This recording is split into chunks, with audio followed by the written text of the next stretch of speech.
नमस्कार दोस्तों, तो कैसे हो आप सभी। तो आशा करते हैं आप सभी अच्छे होंगे दोस्तों। तो यूपी पुलिस कांस्टेबल की तैयारी कर रहे हैं दोस्तों, तो आप लोग जो है इस क्लास को शुरू से लेकर अंत तक जरूर देखना। इसमें हम आपको 20 प्रश्न लेकर आए हैं दोस्तों, जीके जीएस से संबंधित। तो आप लोग जो है क्लास को आप लोग ध्यानपूर्वक से जरूर देखेंगे। तो चलिए बिना किसी देरी का स्टार्ट करते हैं। तो सबसे पहला प्रश्न क्या है, भारत का मैनचेस्टर किस शहर को कहा जाता है। तो जो आपका भारत का मैनचेस्टर की बात करते हैं दोस्तों, तो किस शहर को बोला जाता है, कोयम्बटूर को बोला जाता है, कि सूरत को बोला जाता है, कि अहमदाबाद को, कि मुंबई को। तो इसका राइट आंसर क्या होने वाला है दोस्तों, तो आप लोगों को हम बता देते हैं। जो भारत का मैनचेस्टर कहा जाता है दोस्तों, आपका जो अहमदाबाद है, कौन सा शहर हो जाएगा दोस्तों, आपको याद रखना है। इसका राइट आंसर हो जाएगा अहमदाबाद, जो कि कहाँ पे पड़ता है दोस्तों, आपका गुजरात में। तो आप लोग इसको ज़रूर नोट करिएगा। और इसके बारे में आपको हम और चीज़ें बता देते हैं जो कि आपको नोट करना है कॉपी में। जो कि अहमदाबाद जो शहर है दोस्तों, आपका गुजरात जो शहर है, सूती किसके लिए दोस्तों, जो आपका सूती वस्त्र है दोस्तों, कॉटन के लिए जो है आपका कौन सा शहर प्रसिद्ध है, तो आपका जो अहमदाबाद है यही आपका प्रसिद्ध हो जाता है। अगर आपसे हम पूछते हैं जो उत्तर भारत का मैनचेस्टर किसको बोला जाता है, तो आपको नोट कर लेना है, कानपुर जो है उत्तर भारत का मैनचेस्टर बोला जाता है। और जो आपका दक्षिण भारत का मैनचेस्टर किसको बोला जाता है, तो कोयम्बटूर को बोला जाता है। तो 3 प्रश्न यहाँ से आपका बनता है दोस्तों।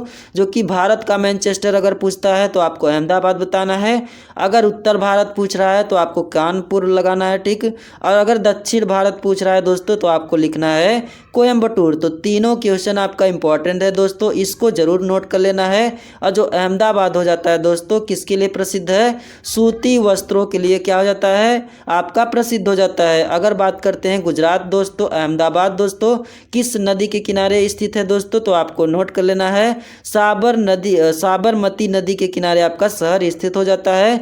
जो कि यूनेस्को की जो है विश्व धरोहर सूची में क्या किया गया है दोस्तों, शामिल किया गया है। तो आप लोग कमेंट करके बताइए कि जो आपका साबरमती नदी है दोस्तों, यूनेस्को की सूची में कब शामिल किया गया था, किस वर्ष शामिल किया गया था। अगर आपको पता है तो आप लोग जल्दी से कमेंट करके ज़रूर बताइए। उसके बाद देखते हैं अगला प्रश्न क्या होने वाला है। अनुच्छेद 356 का संबंध किससे है। तो सबसे पहले आपको प्रश्न में ध्यान से पढ़ना है कि अनुच्छेद जो है 356 में क्या दिया गया है। तो आप लोगों को नोट कर लेना है दोस्तों, इसका राइट आंसर क्या है, राष्ट्रपति शासन। क्या हो जाएगा दोस्तों, राष्ट्रपति शासन किस में है, कौन से अनुच्छेद में, तो 356 में आपका हो जाएगा। अगर बात करते हैं राष्ट्रीय आपातकाल जो है आपका कौन से अनुच्छेद में है, तो इसको भी आप लोग नोट कर लेना है, 352 में क्या हो जाता है, आपका राष्ट्रीय आपातकाल। अब बात करते हैं संविधान संशोधन दोस्तों, कौन से आर्टिकल में है, कौन से अनुच्छेद में है, तो आपका हो जाएगा 368 में। तो जितना भी चीज़ें आपको बता रहे हैं दोस्तों, आप लोग कॉपी में ज़रूर नोट करते जाइएगा। तो चलिए यहाँ पे आपको और चीज़ें बता देते हैं क्या दिया गया है। 356 में जो है क्या किया गया है, राज्यों के संवैधानिक तंत्र की जो है विफलता पर क्या लगाया जाता है दोस्तों, आपका राष्ट्रपति शासन लगाया जाता है। जो कि आपको नोट कर लेना है। जो आपका प्रेसिडेंट रूल है दोस्तों, कौन से आर्टिकल के तहत लगाया जाता है, तो 356 आर्टिकल के तहत लगाया जाता है, जो कि आपको पता होना चाहिए। अगर बात करते हैं राष्ट्रीय आपातकाल दोस्तों कब लगाया जाता है, तो 352 आर्टिकल के तहत, जब आपका युद्ध होता है, जब आपका बाह्य आक्रमण होता है, कोई आपदा आता है दोस्तों, तभी आपका राष्ट्रीय आपातकाल लगता है, जो कि आपको याद रखना है। अब वित्तीय आपातकाल जो है आपका कौन से अनुच्छेद में है दोस्तों, तो अनुच्छेद हो जाएगा आपका 360 में। कौन से अनुच्छेद में, तो 360 में आपका क्या हो जाएगा, वित्तीय आपातकाल, जो कि आपको नोट करते जाना है। और संविधान संशोधन करने की प्रक्रिया जो है कौन से अनुच्छेद में है दोस्तों, तो 368 में क्या हो जाता है, संविधान संशोधन करने की प्रक्रिया हो जाता है। और आपको एक चीज़ और नोट कर लेना है दोस्तों कि जो आपका भारत में जो है पहली बार जो है राष्ट्रपति शासन का किस राज्य पे लगाया गया और किस वर्ष लगाया गया, तो आपको नोट कर लेना है, क्योंकि आपसे एग्जाम में पूछ सकता है। तो आप लोग कॉपी में ज़रूर नोट करिएगा कि जो आपका राष्ट्रपति शासन है भारत में पहली बार जो है आपका जो पंजाब है राज्य दोस्तों, पंजाब में ही लगाया गया। अगर बात करते हैं कौन से साल में, तो 1951 में जो है राष्ट्रपति शासन जो है सबसे पहली बार लगाया गया। और आपको याद रखना है जो आपका राष्ट्रपति शासन होता है दोस्तों मतलब कि 3 वर्षों तक लगाया जाता है। तो कितने वर्षों में लगाया जाता है दोस्तों? अधिकतम जो है तो आपको नोट कर लेना है 3 वर्ष से ज़्यादा जो है आपका आपातकाल जो है नहीं लगाया जाता है। तो जितने भी चीज़ें आपका आर्टिकल से संबंधित है दोस्तों, अनुच्छेद से संबंधित है, कौन से जो है राज्य में सबसे पहले लगाया गया राष्ट्रपति शासन, तो ये चीज़ें आपको जो है ज़रूर नोट करते जाना है। उसके बाद देखते हैं अगला प्रश्न क्या है दोस्तों। कथक, क्या लिखा है? कथक किस राज्य का शास्त्रीय नृत्य है? तो आपका प्रश्न क्या पूछा है दोस्तों? जो कथक है दोस्तों कौन से राज्य का जो है शास्त्रीय नृत्य है? तो इसका जो राइट आंसर होने वाला है दोस्तों आपका उत्तर प्रदेश की बात करते हैं। इसी राज्य का शास्त्रीय नृत्य हो जाता है जो कि कई बार आपसे एग्जाम में पूछा है दोस्तों। बात करते हैं दोस्तों यूपी, उत्तर प्रदेश का राजधानी कहाँ पे हो जाएगा? तो आपको नोट कर लेना है यहाँ की राजधानी जो है आपका कहाँ पे हो जाएगा? लखनऊ में हो जाएगा, जो कि क्या बोलते हैं नवाबों का शहर। क्या बोला जाता है दोस्तों? नवाबों का शहर बोला जाता है। किस शहर को? लखनऊ को, जो कि आपको याद रखना है उत्तर प्रदेश की राजधानी भी यहीं पे हो जाती है। तो चलिए और चीज़ें आपको याद रखना है, जैसे कि जो आपका कथक शब्द है इसका अर्थ क्या है दोस्तों? तो कथक का मतलब होता है कथा कहने वाला। क्या हो जाएगा दोस्तों? कथा कहने वाला। और जो कि आपका क्या है शास्त्रीय नृत्य हो जाता है, जो कि कई बार आपसे एग्जाम में पूछा है दोस्तों। तो आप लोग नोट कर लीजिएगा। पिछली बार जो आपका यूपी पुलिस कांस्टेबल का पेपर हुआ था दोस्तों, उसमें आपका पूछा गया था यही सेम क्वेश्चन कि कथक जो है किस राज्य का जो है शास्त्रीय नृत्य है। तो आपको नोट कर लेना है आपका उत्तर प्रदेश का दोस्तों। तो चलिए और इसके बारे में डिटेल में समझते हैं, जैसे कि जो बिरजू महाराज हैं, लच्छू महाराज हैं दोस्तों, किस नृत्य से संबंधित है? तो आपको नोट कर लेना है कथक नृत्य से संबंधित हो जाते हैं, जो कि क्या हो जाते हैं बिरजू महाराज और लच्छू महाराज एक कलाकार हो जाते हैं दोस्तों। अगर बात करते हैं दोस्तों जो आपका कथकली है, मोहिनी अट्टम है, किस राज्य का शास्त्रीय नृत्य है दोस्तों? तो आपको नोट कर लेना है कि जो आपका केरल राज्य है दोस्तों यहाँ का जो है क्या हो जाता है शास्त्रीय नृत्य। अब बात करते हैं भरतनाट्यम दोस्तों, तो तमिलनाडु का हो जाता है शास्त्रीय नृत्य। तो जितने भी हम आपको पॉइंट बता रहे हैं दोस्तों आपको यहाँ पे दिखाई दे रहा है, आप लोगों को जो है अपने कॉपी में नोट करते जाना है, क्योंकि आप लोगों को इस क्लास के माध्यम से जो है बहुत सारी जानकारी मिलने वाली है। इसलिए जो है आप लोग क्लास को छोड़ के मत जाना। अगर आप लोग किसी भी एग्जाम की तैयारी कर रहे हैं दोस्तों, चाहे आप लोग यूपी पुलिस, आप लोग यूपीएसआई, यूपी होमगार्ड की तैयारी कर रहे हैं दोस्तों, तो आप लोग जो है इस क्लास को आप लोग ध्यानपूर्वक और अच्छे से कॉपी पेन लेकर डेली क्लास में ज़रूर बैठा करें दोस्तों, क्योंकि जितने भी पॉइंट आपका होता है एग्जाम से रिलेटेड ही लेकर आते हैं दोस्तों। तो इसलिए जो है कॉपी पेन लेकर ज़रूर बैठा करें। तो आप लोग समझ गए कि कथक का मतलब क्या होता है, कथा कहने वाला है। और जो आपका कथकली और मोहिनी अट्टम है किस राज्य का शास्त्रीय नृत्य है? तो आपका केरल का। और भरतनाट्यम की बात करते हैं दोस्तों, तो आपका तमिलनाडु का क्या जाता है शास्त्रीय नृत्य दोस्तों। तो चलिए देखते हैं अगला प्रश्न क्या होने वाला है। अगला प्रश्न क्या है? सौरमंडल का सबसे चमकीला ग्रह कौन सा है? तो क्या प्रश्न पूछा गया है इस बार? सौरमंडल का सबसे चमकीला ग्रह की बात करते हैं दोस्तों। तो इसका राइट आंसर क्या होने वाला है? Option number B. क्या हो जाएगा? शुक्र को जो है सौरमंडल का सबसे चमकीला ग्रह बोला जाता है दोस्तों, जो कि आपको नोट कर लेना है। अगर आपसे हम पूछते हैं दोस्तों भोर का तारा किसको बोला जाता है? तो जो आपका शुक्र ग्रह है इसी को जो है भोर का तारा भी बोला जाता है और सांझ का तारा भी कहा जाता है। तो आप लोग इसके बारे में अगर नहीं पता है दोस्तों तो आप लोग नोट कर लीजिएगा कि शुक्र ग्रह जो है सबसे चमकीला ग्रह है, सबसे गर्म ग्रह है, भोर का तारा बोलते हैं, सांझ का तारा जो है इसी को बोलते हैं दोस्तों। और पृथ्वी जो है पृथ्वी को क्या बोलते हैं दोस्तों? जुड़वा बहन। पृथ्वी की जुड़वा बहन भी किसको कहा जाता है दोस्तों? तो आपको याद रखना है शुक्र को, क्योंकि आपको पता है इसका आकार पृथ्वी के आकार के समान है, इसीलिए जो है पृथ्वी के क्या बोला जाता है दोस्तों? जुड़वा बहन। किस ग्रह को? शुक्र ग्रह को। और आपको पता है वायुमंडल में जो है कार्बन डाइऑक्साइड मतलब कि जो आपका CO2 है दोस्तों, इसकी मैक्सिमम जो है कितने परसेंटेज है? तो 90% से लेकर 95% तक जो है वायुमंडल में इसकी अधिकता पाई जाती है, जो कि आपको नोट कर लेना है। अब बाकी जितना आपको नोट कर लेना है कि सौरमंडल सबसे चमकीला और आपका जो है शुक्र जो है सबसे गर्म ग्रह भी है। इसे भोर का तारा, सांझ का तारा बोलते हैं, पृथ्वी के जुड़वा बहन भी इसी ग्रह को बोला जाता है दोस्तों। तो चलिए हम देखते हैं अगला प्रश्न क्या है। मेक इन इंडिया, क्या प्रश्न है, मेक इन इंडिया कार्यक्रम की शुरुआत कब हुई दोस्तों, तो आपको नोट कर लेना है। इसकी शुरुआत 2014 में हुई दोस्तों। किसके द्वारा हुई, तो प्रधानमंत्री नरेंद्र मोदी के द्वारा जो है इस योजना की शुरुआत किया गया, इस कार्यक्रम का शुरुआत किया गया, जो कि आपको नोट कर लेना है। अगर बात करते हैं कौन सी तारीख को दोस्तों, तो 25 सितंबर 2014 में किसके द्वारा शुरू किया गया, प्रधानमंत्री नरेंद्र मोदी के द्वारा। जो कि आपको पता रहना चाहिए दोस्तों कि वर्तमान समय में क्या है, आपके भारत के जो है प्रधानमंत्री हो जाते हैं कौन से नंबर के, तो 15वें नंबर के प्रधानमंत्री हो जाते हैं, जो कि इन्हीं के द्वारा जो है मेक इन इंडिया की जो है शुरुआत किया गया है। और इसका उद्देश्य क्या था दोस्तों, भारत को वैश्विक विनिर्माण हब बनाने के लिए जो है इस योजना को शुरुआत किया गया। अब कई बार आपसे प्रतीक चिन्ह पूछ लेता है, तो आप लोग नोट कर लेना कि जो इसका प्रतीक चिन्ह है दोस्तों, मतलब लोगो जो है शेर है और आपका गियर से बना है। किससे बना है, गियर से बना है। और इसका लोगो क्या है दोस्तों, आपका शेर हो जाएगा, जो कि आपको नोट कर लेना है। 25 जो है प्रमुख क्षेत्रों में क्या करते हैं दोस्तों, ध्यान केंद्रित करके किया गया है। तो आपको नोट कर लेना है कि इस योजना की शुरुआत प्रधानमंत्री नरेंद्र मोदी के द्वारा 25 सितंबर 2014 में किया गया। किस तारीख को, 25 सितंबर को दोस्तों।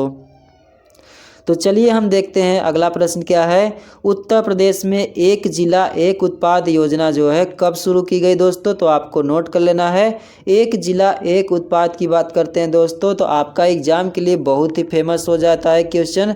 अगर आप लोग यूपी जीके पढ़ते हैं दोस्तों, आप लोग यूपी पुलिस का पेपर देने वाले हैं, आप लोग होमगार्ड का पेपर देने वाले हैं, तो आपके लिए जो है ये क्वेश्चन बहुत ही इंपॉर्टेंट है। यहाँ से एक क्वेश्चन जरूर पूछा जाता है कि कौन सा जिला जो है किस उत्पाद के लिए प्रसिद्ध है दोस्तों। तो वन डिस्ट्रिक्ट वन प्रोडक्ट की बात करते हैं दोस्तों। इसकी शुरुआत जो किया गया कब किया गया, तो 24 जनवरी 2018 में। अब बात करते हैं वर्तमान समय में जो है ब्रांड एम्बेसडर कौन हो जाते हैं दोस्तों, तो अंगना क्या यहाँ पे आपको दिखाई देगा दोस्तों, कहाँ पे, जहाँ कंगना रनौत, अंगना हम बता रहे हैं, गलती होगा, सॉरी दोस्तों। तो आपको ध्यान में रखना है कि जो मतलब इसके ब्रांड एम्बेसडर हो जाते हैं कंगना रनौत हो जाती हैं, जो कि आपको याद रखना है। इस योजना के क्या है दोस्तों, ब्रांड एम्बेसडर। और आपको नोट कर लेना है इसकी शुरुआत जो है 24 जनवरी 2018 को शुरू किया गया। किस लिए शुरू किया गया था दोस्तों, इसका उद्देश्य क्या था, पारंपरिक उद्योगों और हस्तशिल्प को बढ़ावा देने के लिए जो है वन डिस्ट्रिक्ट वन प्रोडक्ट योजना की शुरुआत किया गया दोस्तों। क्योंकि इसी दिन जो है 24 जनवरी को आपको पता है दोस्तों, आपको क्या मनाया जाता है, उत्तर प्रदेश का स्थापना दिवस मनाया जाता है। इसी दिवस पे जो है 2018 में जो है क्या किया गया, मतलब वन डिस्ट्रिक्ट वन प्रोडक्ट की शुरुआत किया गया। और आपको एक चीज़ और बता देते हैं, 2022 की बात करते हैं दोस्तों, तो 2022 में वन डिस्ट्रिक्ट वन स्टेशन भी लागू किया गया। अभी आपको बहुत सारी उत्तर प्रदेश की योजनाएं शुरू की गई है दोस्तों, जो कि आपको पढ़ लेना है। आप लोग करंट अफेयर वाली क्लास को अगर नहीं देखते हैं तो आप लोग जरूर देखा करें। उसमें हम आपको उत्तर प्रदेश से संबंधित जितने भी न्यूज आते हैं दोस्तों, आर्टिकल आते हैं, आप लोगों को हम करंट अफेयर वाली क्लास में ज़रूर बताते हैं। तो आप लोग करंट अफेयर वाली क्लास को ज़रूर देखा करें, आपके एग्ज़ाम के लिए बहुत ही इम्पॉर्टेंट होता है। तो चलिए कुछ एग्जाम्पल आपको समझा देते हैं जो आपका वन डिस्ट्रिक्ट वन प्रोडक्ट है। जैसे कि जो आपका कन्नौज है दोस्तों, किसके लिए प्रसिद्ध है, आपका इत्र के लिए। अलीगढ़ आपका किसके लिए प्रसिद्ध है, ताले के लिए विश्व प्रसिद्ध है। अब भदोही किसके लिए प्रसिद्ध है दोस्तों, कालीन के लिए प्रसिद्ध है। बात करते हैं आगरा, आगरा किसके लिए प्रसिद्ध है दोस्तों, तो आगरा आपका पेठा के लिए प्रसिद्ध हो जाता है, चमड़ा के लिए प्रसिद्ध हो जाता है। और आपका कानपुर भी आपका किसके लिए प्रसिद्ध हो जाता है, चमड़ा उद्योग के लिए प्रसिद्ध हो जाता है। तो जितने भी पॉइंट है दोस्तों आपको नोट करते जाना है। और इससे मतलब यहाँ से क्वेश्चन आपका एक क्वेश्चन जरूर पूछा जाता है। तो चलिए देखते हैं अगला प्रश्न क्या पूछा है। मानव रक्त का पीएच मान कितना है, जो आपका पीएच वैल्यू है दोस्तों कितना है, तो आपको नोट कर लेना है। जो आपका पीएच मान होता है दोस्तों 7.4 होता है। कितना होता है दोस्तों, 7.4 होता है पीएच वैल्यू। अगर बात करते हैं दोस्तों अम्लीय और क्षारीय कब होता है दोस्तों, तो आपको नोट कर लेना है। जब आपका पीएच मान 7 से कम होता है तो उसको क्या बोलते हैं, उसको अम्लीय बोलते हैं। अगर 7 से क्या होता है, ज़्यादा होता है तो तो उसको क्या बोलते हैं दोस्तों, क्षारीय होता है। जो कि रक्त का जो है पीएच मान कितना होता है, 7.35 से लेकर आपका 7.45 के बीच में क्या होता है, आपका पीएच वैल्यू होता है, जो कि आपको नोट कर लेना है। और मनुष्य के शरीर में जो है लगभग कितने लीटर खून आपका होता है, तो 5 से 6 लीटर जो है मनुष्य के जो है शरीर में क्या होता है, आपका ब्लड पाया जाता है, जो कि आपको नोट कर लेना है। और बाकी जितना चीज़ें आपको बता रहे हैं, पीएच मान 7 से कम है तो आपका अम्लीय होगा, अगर ज़्यादा है दोस्तों तो आपका क्या होगा, क्षारीय हो जाएगा। तो आप लोग ये चीज़ें ज़रूर नोट कर लेना है। उसके बाद देखते हैं अगला प्रश्न क्या है, बक्सर का युद्ध क्या पूछा है, बक्सर का युद्ध कब लड़ा गया दोस्तों, तो आपको नोट कर लेना है। बक्सर का युद्ध जो है 1764 में, किस वर्ष, 1764 में, किस तारीख को दोस्तों, तो 1764 22 अक्टूबर की बात करते हैं। तो इसी टाइम जो है बक्सर का युद्ध लड़ा गया था दोस्तों, जो कि आपको याद रखना है। उस समय जो अंग्रेज थे दोस्तों, हेक्टर मुनरो, कौन थे दोस्तों, हेक्टर मुनरो, और 3 भारतीय व्यक्ति शासक थे, जैसे कि मीर कासिम थे दोस्तों, और क्या लिखा है, सुजाउद्दौला थे, शाह आलम द्वितीय थे। और इन्हीं के बीच जो है युद्ध को लड़ा गया था, जो कि कब लड़ा गया दोस्तों, 1764 में। इसमें जो है अंग्रेजों को जो है क्या हुई थी दोस्तों, जीत हुई थी। इसके बाद जो है इलाहाबाद की संधि कब हुई थी दोस्तों, 1765 में। तो अगर आपसे एग्जाम में पूछेगा दोस्तों कि इलाहाबाद की संधि जो है कब हुई थी, किस वर्ष हुई थी, तो आपको नोट कर लेना है 1765 में दोस्तों। तो चलिए देखते हैं अगला प्रश्न क्या होने वाला है। अगला प्रश्न है आपका, उत्तर प्रदेश की सबसे लंबी नदी कौन सी है, तो आपको नोट कर लेना है। सबसे लंबी यमुना होगी कि घाघरा होगी कि गंगा होगी कि गोमती होगी। तो आपका प्रश्न क्या पूछा है यहाँ पे, उत्तर प्रदेश की। तो उत्तर प्रदेश की बात करते हैं दोस्तों, तो जो आपका सबसे लंबी नदी की बात करें, गंगा नदी। गंगा नदी के बारे में आपको हम थोड़ा बहुत बता देते हैं दोस्तों। आपका जो है यहाँ की लंबाई कितनी है दोस्तों, मतलब 2525 किलोमीटर पूरे भारत में इसकी लंबाई है, और 1450 किलोमीटर जो है आपका यूपी में फैली है। तो आप लोग इसके बारे में अगर नहीं पता है तो आप लोग नोट कर लीजिएगा कि उत्तर प्रदेश में जो है कितनी फैली है गंगा, और आपका पूरे भारत में जो है 2525 किलोमीटर में फैली है दोस्तों, जो कि यहाँ पे लिखा भी गया है। 1450 किलोमीटर जो है आपके यूपी में गंगा नदी बहती है। अब बात करते हैं दोस्तों, जो है बिजनौर जिला जो है उत्तर प्रदेश में गंगा नदी क्या करती है, प्रवेश करती है।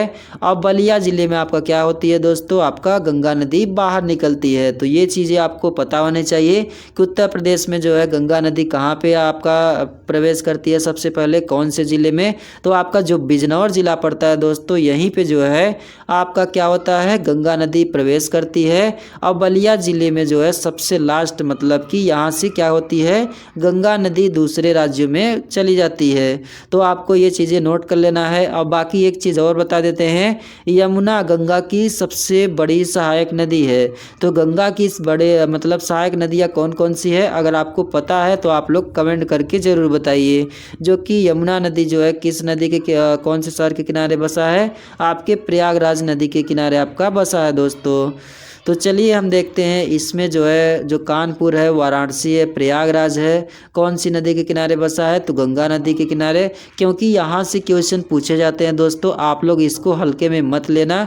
जो है नदी और जो है शहर के किनारे जो है बसे जितने भी शहर है, वहाँ से आपका एक क्वेश्चन पूछा जाता है यूपी जीके से। तो आप लोग जो है इस क्लास को जो है हल्के में मत लेना, आप लोग अच्छे से तैयारी करना दोस्तों। अगर आप लोग यूपी पुलिस की तैयारी कर रहे हैं दोस्तों, तो आप लोग जो है हमारे इस क्लास को डेली क्लास को देखना। अगर आप लोग होमगार्ड की तैयारी कर रहे हैं या आप लोग एसआई की तैयारी कर रहे हैं दोस्तों, तो आप लोग जो है क्लास को ध्यानपूर्वक और अच्छे से कॉपी पेन लेकर जरूर बैठा करें। और जितना भी चीज़ें आपको हम बता रहे हैं दोस्तों, आप लोग जो है कॉपी में नोट करते जाना है। किस में नोट करना है, कॉपी में ज़रूर नोट करते जाना है। तो चलिए देखते हैं अगला प्रश्न क्या होने वाला है। सर्वेंट्स ऑफ इंडिया सोसाइटी की स्थापना किसने की थी, प्रश्न क्या पूछा है, सर्वेंट ऑफ इंडिया सोसाइटी की स्थापना किसने किया था दोस्तों, तो आपको नोट कर लेना है। गोपाल कृष्ण गोखले के द्वारा जो है सर्वेंट्स ऑफ इंडिया सोसाइटी की स्थापना किया गया था। तो राइट आंसर क्या हो जाएगा, ऑप्शन नंबर बी हो जाएगा। तो चलिए देखते हैं इसके बारे में दोस्तों, स्थापना कब की गई थी और कहाँ पे किया गया था।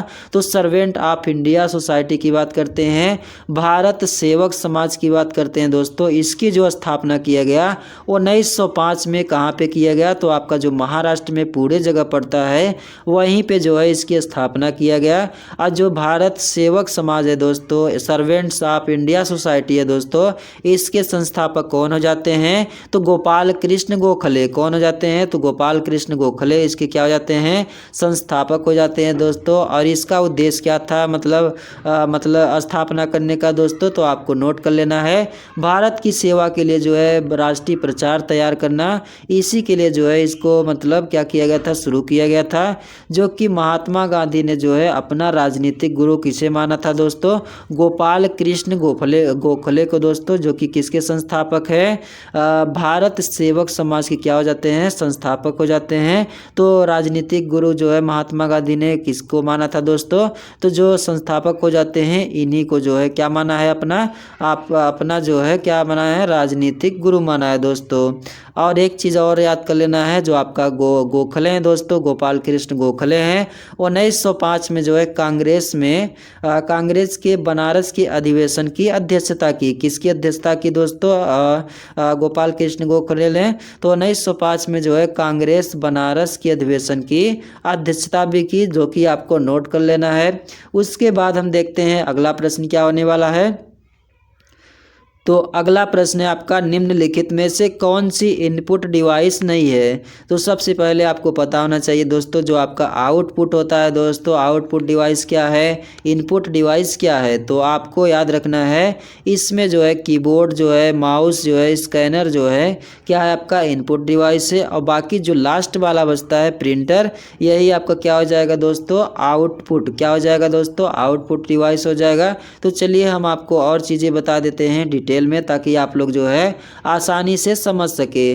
जो आपका आउटपुट डिवाइस होता है दोस्तों, इसको जो है सॉफ्ट कॉपी को हार्ड कॉपी में बदल सकते हैं, जो कि यही आपका क्या हो जाता है, आउटपुट डिवाइस होता है। और बाकी जो आपका इनपुट होता है दोस्तों, जिसके माध्यम से जो है डेटा कंप्यूटर में भेजा जाता है, उसको क्या बोलते हैं दोस्तों, उसको बोलते हैं आपका इनपुट डिवाइस। इनपुट डिवाइस में क्या क्या आते हैं, जैसे आपका कीबोर्ड हो गया, आपका माउस हो गया, आपका स्कैनर हो गया, तो ये सभी आपका इनपुट डिवाइस अंतर्गत आते हैं। और जो आपका आउटपुट डिवाइस है दोस्तों, जैसे कि मॉनिटर हो गया, स्पीकर हो गया, प्लास्टर हो गया, तो ये सब आपका कौन सा हो जाएगा, आउटपुट डिवाइस हो जाएगा। और आपसे अगर हम पूछते हैं कि जॉयस्टिक मतलब इनपुट है या आउटपुट है, तो आपको नोट कर लेना है, आपका इनपुट डिवाइस हो जाता है। जो कि जो आपका जॉयस्टिक है दोस्तों, आपका गेमिंग में काम करती है। और बाकी माइक्रोफोन आपका इनपुट डिवाइस है, लेकिन आपको पता है जो स्पीकर होता है माइक्रोफोन में दोस्तों, आपका कैसा है, आपका आउटपुट डिवाइस। तो ये चीज़ें आपको पता होनी चाहिए कि आउटपुट डिवाइस क्या है, इनपुट डिवाइस क्या है। तो चलिए देखते हैं अगला प्रश्न क्या है। तो अगला प्रश्न आ गया है आपका साइंस से दोस्तों। प्रश्न क्या पूछा है, विटामिन डी का रासायनिक नाम क्या है। तो सबसे पहले आप लोगों को याद रखना है, विटामिन डी की बात किया गया दोस्तों, तो आपको सबसे पहले उत्तर बता देते हैं, उसके बाद आपको डिटेल में बताते हैं। कैल्सीफेरॉल जो है विटामिन डी का रासायनिक नाम हो जाता है। अब विटामिन डी की कमी से क्या होता है दोस्तों, आपका रिकेट्स और सूखा रोग हो जाता है, जो कि आपको नोट कर लेना है। अब चलिए आपको हम बता देते हैं, विटामिन ए की कमी से क्या होता है, और विटामिन बी की कमी से क्या होता है। तो यहाँ पे जो आपका विटामिन डी है दोस्तों, इसका नाम क्या हो जाएगा, रासायनिक नाम कैल्सीफेरॉल हो जाएगा। और इसको जो है सनशाइन विटामिन कहा जाता है। क्यों कहा जाता है, क्योंकि जो सूर्य का प्रकाश है दोस्तों, उसमें क्या पाया जाता है, विटामिन डी पाया जाता है, इसीलिए जो है सनशाइन विटामिन कहा जाता है। क्या कहा जाता है, सनशाइन विटामिन कहा जाता है दोस्तों। और इसकी कमी से जो है आपको कौन सा रोग होता है, जैसा कि आपको बताए हैं, रिकेट्स, जो कि सूखा रोग हो जाता है। और वयस्कों में जो है कौन सा रोग हो जाता है दोस्तों, मलेशिया रोग हो जाता है। क्या लिखा है, मलेशिया रोग हो जाता है, जो कि आपको नोट कर लेना है। बच्चों में आपका रिकेट्स रोग हो जाता है, बाकी वयस्कों में आपका यही रोग हो जाता है।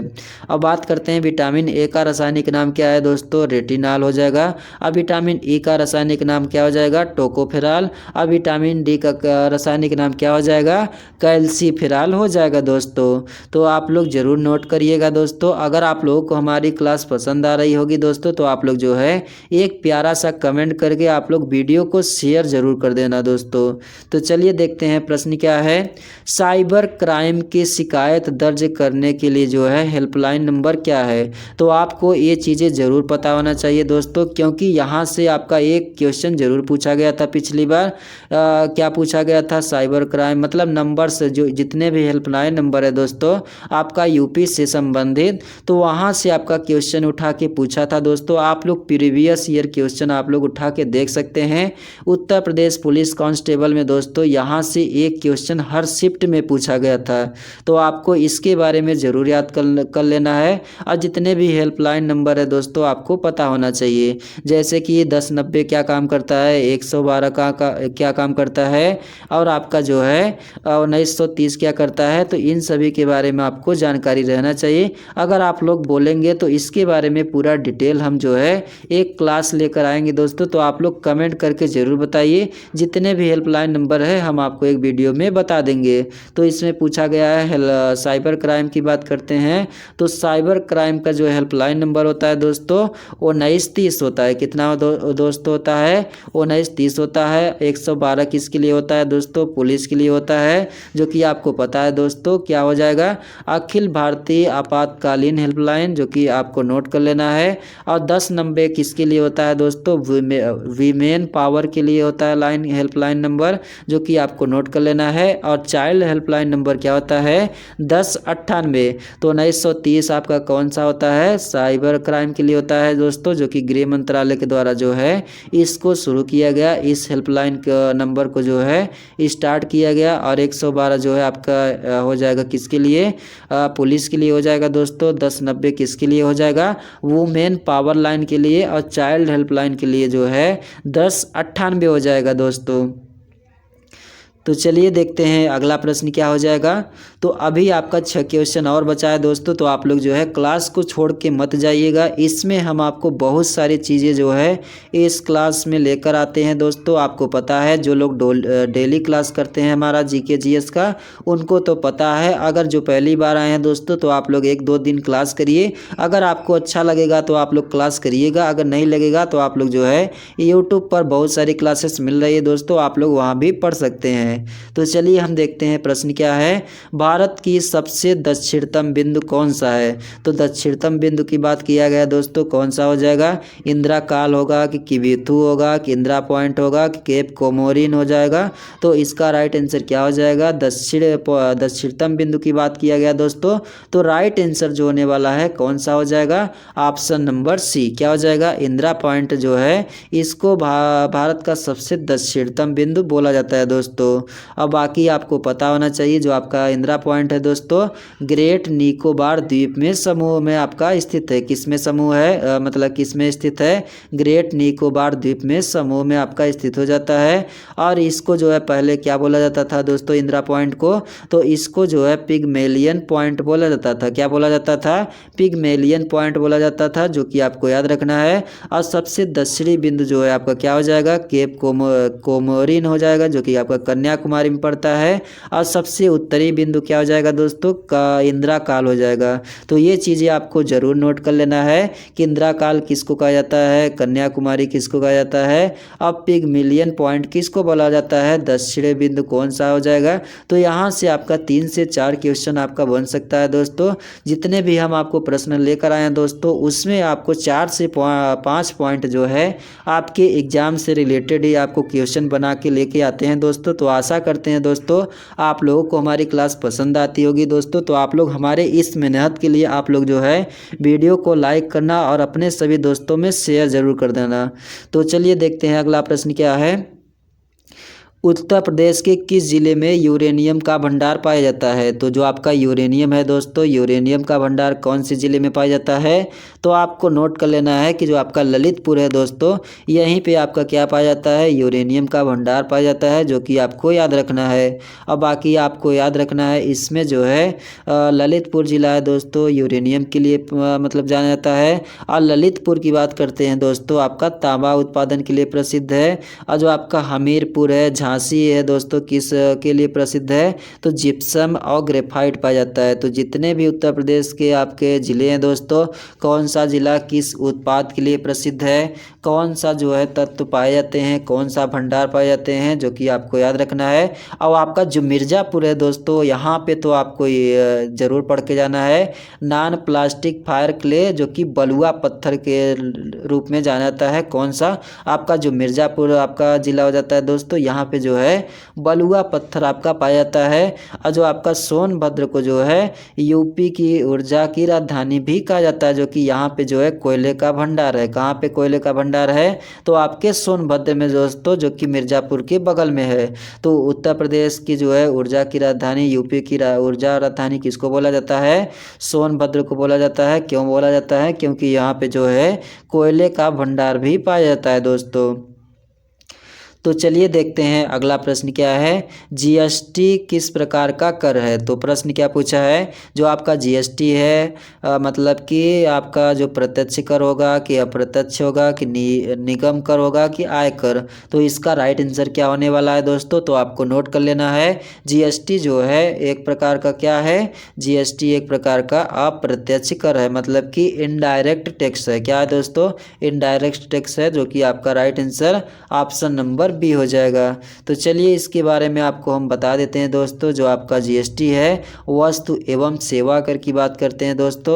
वन नेशन वन टैक्स के तहत जो है इस योजना की शुरुआत किया गया दोस्तों, जो कि आपको याद रखना है। और जीएसटी मुख्य रूप से जो है 4 प्रकार से लगाई जाती है। कौन कौन से परसेंट, 5% पे जीएसटी लगती है, 12% पे लगती है, 18% पे लगती है और आपका 28% पे आपका जीएसटी लगती है दोस्तों।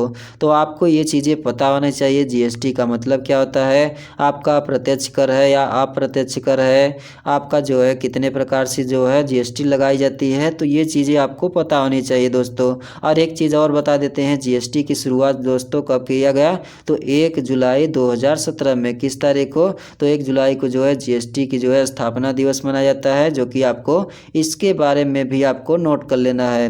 तो चलिए पढ़ते हैं अगला प्रश्न क्या है, बांदीपुर राष्ट्रीय उद्यान, क्या लिखा है, बांदीपुर राष्ट्रीय उद्यान किस राज्य में स्थित है। तो बांदीपुर की बात करते हैं दोस्तों, कर्नाटक होगा कि मध्य प्रदेश होगा कि असम होगा कि राजस्थान।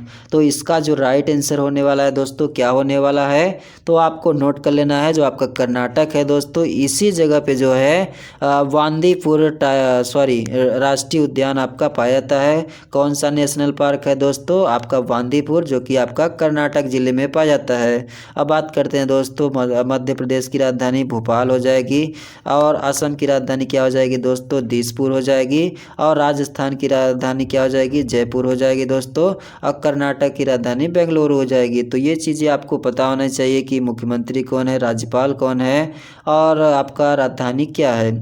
तो चलिए देखते हैं, जो बांदीपुर राष्ट्रीय उद्यान है दोस्तों, इसको जो है शुरुआत कब किया गया, 1973 में जो है इस प्रोजेक्ट को जो है स्थापित किया गया, जो कि पहले 9 टाइगर रिजर्व में से एक था दोस्तों, जो कि नीलगिरी बायोस्फीयर रिजर्व का हिस्सा था दोस्तों। कौन सा हिस्सा था, जो आपका बांदीपुर टाइगर रिजर्व राष्ट्रीय उद्यान है, किसका पहले हिस्सा था दोस्तों, नीलगिरी बायोस्फीयर का रिजर्व का हिस्सा था। और आपको पता है दोस्तों, कर्नाटक में और कौन कौन से जो है आपका पार्क है दोस्तों, नागरहोल और आपका बन्नेर घट्टा नेशनल पार्क भी आपका किस जगह पे है, तो आपका कर्नाटक में है। अगर बात करते हैं दोस्तों, सबसे ज़्यादा अगर कौन से राज्य में आपका मतलब टाइगर रिजर्व पाए जाते हैं, तो आपका मध्य प्रदेश में। अगर आपको पता है कि मध्य प्रदेश में अगर वर्तमान में टाइगर रिजर्व की संख्या कितनी है, तो आप लोग कमेंट करके ज़रूर बताइए, 11 है, 12 है, 15 है, कितना है, आप लोग संख्या में कमेंट करके ज़रूर बताइएगा। उसके बाद देखते हैं अगला प्रश्न क्या है, भारतीय संविधान में मूल कर्तव्य, क्या पूछा है, मूल कर्तव्य किस देश से लिए गए हैं। तो आपका इम्पॉर्टेंट क्वेश्चन है दोस्तों, यहाँ से भी आपका क्वेश्चन बनता है, इस टाइप का भी क्वेश्चन बनता है कि कौन सा जो है रूल कहाँ से लिया गया है, किस देश से लिया गया है। तो आपको नहीं पता है तो आप लोगों को हम बता देते हैं, जो आपका रूस है दोस्तों, रसिया है, सोवियत संघ है दोस्तों, यहीं से जो है भारतीय संविधान में जो आपका मूल कर्तव्य कर्तव्य है दोस्तों, फंडामेंटल ड्यूटी की बात करते हैं, इसी देश से लिया गया है। कौन सा देश हो जाएगा? रसिया, जो कि आपको नोट कर लेना है। और आपको एक चीज़ें और नोट कर लेना है दोस्तों, क्या नोट कर लेना है?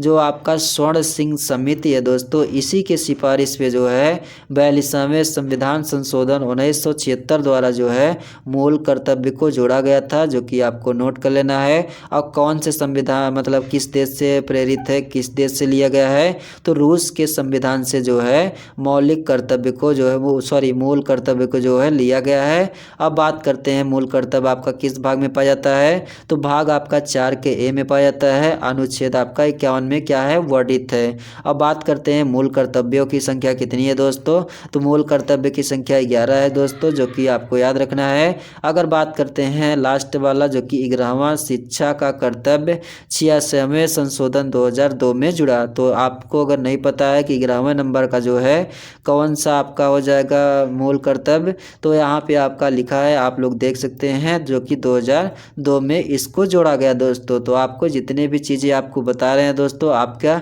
एग्जाम से रिलेटेड ही आपको बता रहे हैं। और इसके बारे में आपको तो पता ही है दोस्तों, जो आपका फंडामेंटल राइट है दोस्तों, आपका किस देश से लिया गया है? तो अमेरिका से लिया गया है। कहाँ से लिया गया है दोस्तों? तो फंडामेंटल राइट की बात करते हैं, मौलिक अधिकार की बात करते हैं, तो आपका अमेरिका से लिया गया है। तो चलिए देखते हैं अगला प्रश्न क्या है। एशियाई विकास बैंक का मुख्यालय कहाँ पे है? तो जो आपका एशियन डेवलपमेंट बैंक है, एडीबी का मतलब क्या हो जाता है दोस्तों? तो अगर आपको नहीं पता है, एशियन डेवलपमेंट बैंक की बात करते हैं, इसका हेडक्वार्टर, इसका मुख्यालय कहाँ पे है दोस्तों?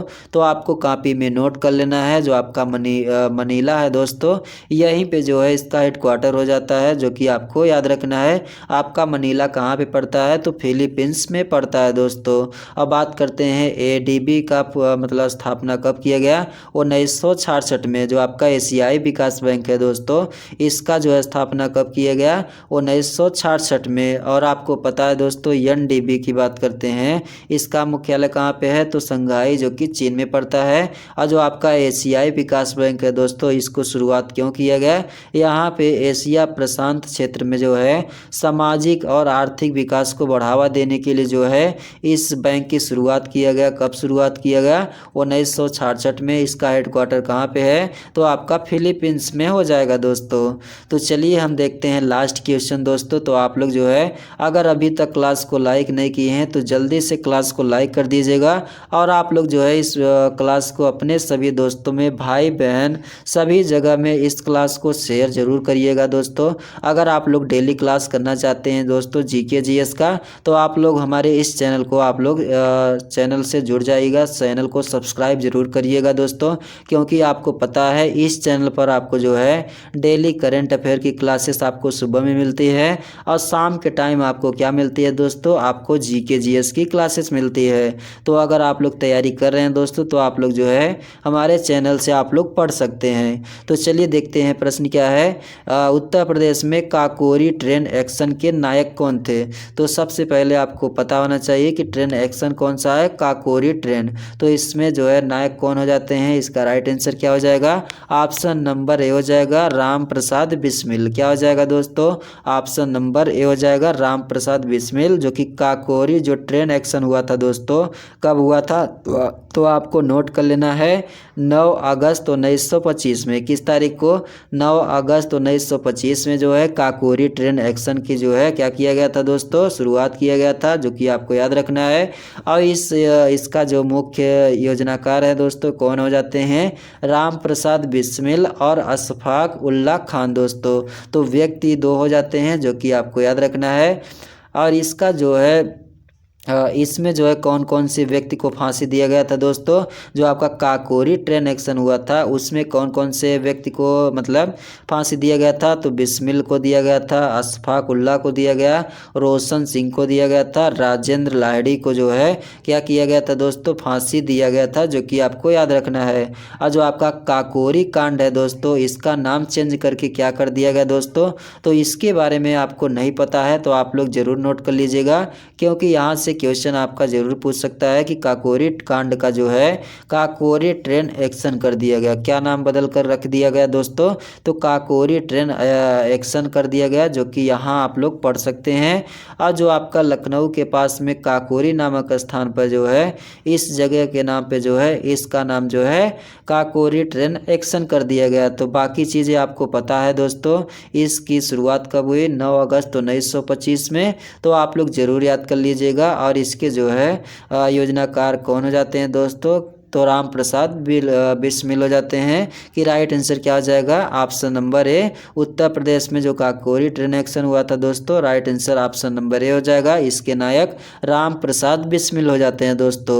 तो दोस्तों आप लोगों को हमारी क्लास कैसी लगी, आप लोग नीचे कमेंट करके ज़रूर बताइएगा।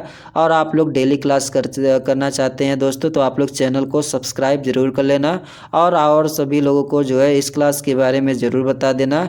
और आपको एक चीज़ें और बता देते हैं दोस्तों, अगर आप लोग टॉपिक वाइज आप लोग क्लास करना चाहते हैं तो आप लोग कमेंट जरूर करिएगा दोस्तों, क्योंकि आप लोग न तो कमेंट करते हैं न तो कुछ चीज़ें पूछते हैं। आप लोग कमेंट ज़्यादा से ज़्यादा संख्या में करेंगे दोस्तों, तभी हम जो है आपको टॉपिक वाइज जो है क्वेश्चन कराएंगे दोस्तों। आपको थियरी वाइज आपको क्वेश्चन कराने वाले हैं इसी चैनल पे दोस्तों। तो आप लोग हमारे चैनल से जुड़ जाइए, आपको बहुत सारी चीज़ें आपको जो है क्लास जो है इस चैनल के माध्यम से मिलने वाली है। तो आशा करते हैं दोस्तों आप लोग हमारी इस बात को समझ गए होंगे। आप लोग क्लास को शेयर ज़रूर करेंगे दोस्तों। आप लोग कमेंट करके ज़रूर बताइए कि क्लास कैसी लगी। तो चलिए दोस्तों हम मिलते हैं नई क्लास में, तब तक के लिए धन्यवाद।